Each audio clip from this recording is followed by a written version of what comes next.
Hello friends, ఎలా ఉన్నారు? ఈరోజు మీకోసం రియల్గా జరిగిన ఒక హారర్ స్టోరీ మీతో షేర్ చేసుకోవాలనుకుంటున్నా. అలాగే ఇలాంటి హారర్ స్టోరీస్ కోసం ఈ ఛానల్ని సబ్స్క్రైబ్ చేసుకోండి. అలాగే ఒక లైక్ చేసి స్టోరీ ఎలా ఉందో కామెంట్ చేయండి. మీ సపోర్ట్ ఉంటే మరిన్ని హారర్ స్టోరీస్ చేయగలను.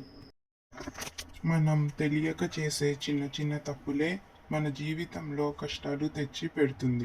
అలాంటి తప్పే రాజేష్ రమ్యల లైఫ్లో జరిగింది. హాయ్, నా పేరు రాజేష్. నేను వైజాగ్ పోస్ట్ గ్రాడ్యుయేట్ కంప్లీట్ చేసుకొని సొంతంగా ఒక రెస్టారెంట్ ఓపెన్ చేశా. బాగానే నడుస్తుంది. ఇక ఫ్యామిలీ అంటారా, నేను, అమ్మ, నాన్న, వాళ్ళిద్దరికీ నేను ఒక్కగానొక్క కొడుకు. కొద్ది రోజుల్లో నా పెళ్ళి.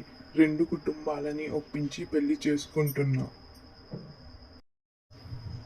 పెళ్ళైతే బాగానే జరిగిపోయింది. పెళ్ళికి ముందే హనీమూన్ అరకు వెళ్దామని ప్లాన్ చేసుకున్నాం. అరకు వెళ్ళేసరికి సాయంత్రం ఆరైంది.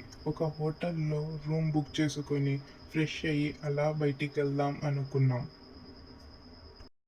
అలా ఇద్దరం బయటికి వచ్చి నేచర్ని ఎంజాయ్ చేస్తూ ఇద్దరం ఒకరి చెయ్యి మరొకరు పట్టుకొని మాట్లాడుకుంటూ అలా చాలా దూరం వచ్చేసాం.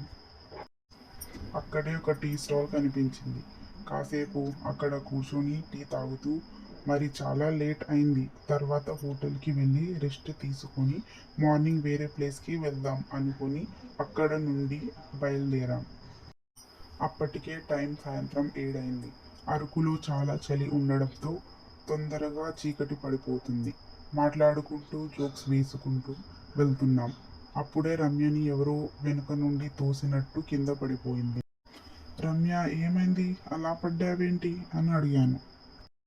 లేదండి, వెనుక నుండి ఎవరో నన్ను తోసినట్టు అనిపించింది. ఒకసారి వెనుక చూస్తే అక్కడ రోడ్డు పైన ఎర్రటి దారం ముళ్ళు వేసి చివరన నల్లబట్ట కట్టి ఉంది. అది మేము అంతగా పట్టించుకోలేదు. సరే, నువ్వు ముందు పైకి లే. ఇక్కడ మనం ఇద్దరం ఉన్నాముగా, మరి అలా ఎలా పడ్డావు రమ్య? అదే అండి, నాకు తెలియదు. ఎవరో తోసినట్టు అనిపించింది. అలా ఏం ఉండదులే, రాయి తగిలి పడిపోయి ఉంటావు అని లైట్ తీసుకున్నాం. ఎలాగో అలా హోటల్కి అయితే చేరుకున్నాం. అప్పటికే నైట్ అయిపోయింది. అక్కడే కింద ఆగి నేను మాట్లాడుతుండగా రాజేష్, అలా చూడు. అని మా రూమ్ విండో వైపు చూపించింది. మా రూమ్ సెకండ్ ఫ్లోర్ 202. అక్కడ రూమ్లో ఎవరో ఇద్దరు ఉన్నారు.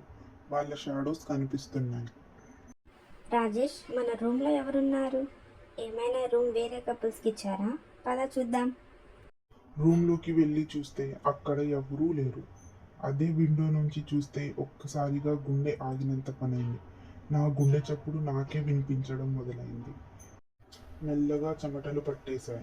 ఒక్కసారిగా నోటి వెంట మాట రాలేదు. ఆ సిచ్యువేషన్ని కాసేపటిదాకా నమ్మలేకపోయాను.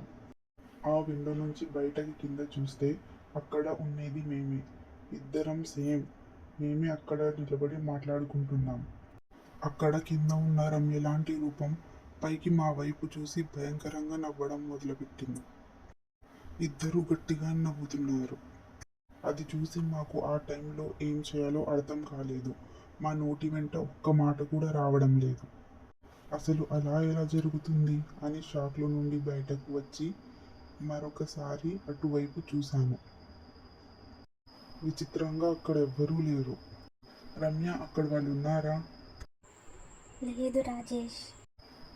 ఏం జరుగుతుంది రమ్య? ఇది నిజమేనా?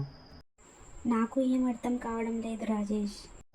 సరే, మార్నింగ్ అయితే మనం ఊరికి బయలుదేరిపోదాం అని ఇద్దరం డిసైడ్ అయ్యి వెళ్ళి పడుకున్నాం. చాలా అలసిపోవడంతో ఇద్దరికి నిద్ర పట్టేసింది. రాత్రి 1 గంట అనుకుంటా. చిన్నగా మూలుగుతున్న శబ్దం వినిపిస్తుంది. రాను రాను ఆ శబ్దం ఇంకా ఎక్కువగా వినిపించడం మొదలైంది. కాస్త మెలుకు వచ్చింది. పక్కకు తిరిగి చూసా. అంతే, నా గుండె బరువెక్కింది. పక్కన భయంకరమైన ఆత్మ. ముఖం, చేతులు కాలిపోయి ఉన్నాయి. నా పక్కనే పడుకొని పైకి చూస్తూ చిన్నగా మూలుగుతూ కనుగుడ్లు నా వైపుకు తిప్పి భయంకరంగా నవ్వుతూ నా చేతిని గట్టిగా పట్టుకుంది. అంతే, భయంతో నాకు నోటి వెంట ఒక్క మాట కూడా రావడం లేదు. ఆ ఆకారం చాలా భయంకరంగా ఉంది. నేను కొంచెం కూడా కదలలేకపోతున్నా. ఆ దయ్యం ఇంకా గట్టిగా నా చేతిని పట్టుకుంది. నా చేతిలో ఉన్న నరాలన్నీ పగిలి బయటకు వస్తున్నాయా అనిపిస్తుంది. రమ్యని పిలుద్దామన్నా మాట రావడం లేదు. అప్పుడే సడన్గా రాజేష్, రాజేష్. అని పైకి లేచింది. అప్పటిదాకా నా పక్కనే ఉన్న ఆ రూపం సడన్గా మాయమైపోయింది. ఏమైంది రమ్య, ఎందుకు అలా అరిచావ్ అని అడిగా. రమ్య తనకు వచ్చిన కల నాకు చెప్పింది. నాకు ఇప్పటిదాకా ఎలా జరిగిందో అదే రమ్యకు కలగా వచ్చింది. నేను జరిగిందంతా రమ్యకు చెప్పాను. మరుసటి రోజే ఊరికి బయలుదేరాను. నా మావయ్య అంటే మా అమ్మ వాళ్ళ తమ్ముడు నాకు బెస్ట్ ఫ్రెండ్. తనతో జరిగిందంతా చెప్పా. మామయ్య, అమ్మకి ఈ విషయం తెలియకుండా చూసుకో. మామయ్యకు చాలా బాగా తెలిసిన తాంత్రికుడి దగ్గరికి మమ్మల్ని తీసుకుని వెళ్ళాడు. ఇదంతా ఆ నల్లబట్ట తొక్కడం వల్లనే అని తెలిసింది.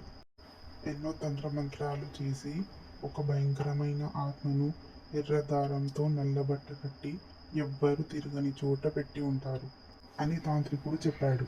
అప్పుడే కొన్ని క్షుద్ర పూజలు చేసి ఆ భయంకరమైన ఆత్మ నుండి విముక్తి చేశారు.